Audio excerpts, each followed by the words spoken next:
নবী সাল্লাল্লাহু আলাইহি ওয়াসাল্লাম তো জাহান্নাম দেখে সেই কথাটাই বলেছেন, আমি জাহান্নাম দেখে আসলাম, সেখানে বেশিরভাগ অধিবাসী হচ্ছে মেয়ে, নারী। কি কারণ?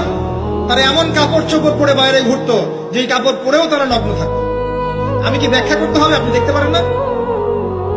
এবং তারা স্বামীর সাথে কুফরি করত।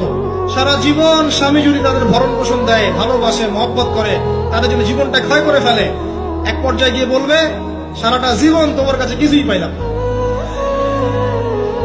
বাস্তব। এগুলোর কারণে মেয়েরা বেশি বেশি জাহান্নামে যাবে। এবং তারা মানুষ মারা গেলে মাতম করে, বুক পিঠ চাপড়ায়, এই কারণে যাবে। এবং তর্ক লাগলে অভিশাপ দেয় বেশি, এই কারণে যাবে। আল্লাহ পাক আমাদের মা বোনদেরকে হেফাজত করুন। তবে একটা হাদিস আছে সুসংবাদের। নবী সাল্লাল্লাহু আলাইহি ওয়াসাল্লাম বলেছেন, একজন নারী যদি 4টা কাজ করতে পারেন, জান্নাতের যে কোনো দরজা দিয়ে ইচ্ছা প্রবেশ করতে পারবেন। 1 নাম্বার 5 ওয়াক্ত নামাজ, 2 নাম্বার রমজান মাসে সওম, 3 নাম্বার আপনার লজ্জাস্থানের হেফাজত অর্থাৎ খাস পর্দা, এবং 4 নাম্বার আপনার স্বামীর আনুগত্য।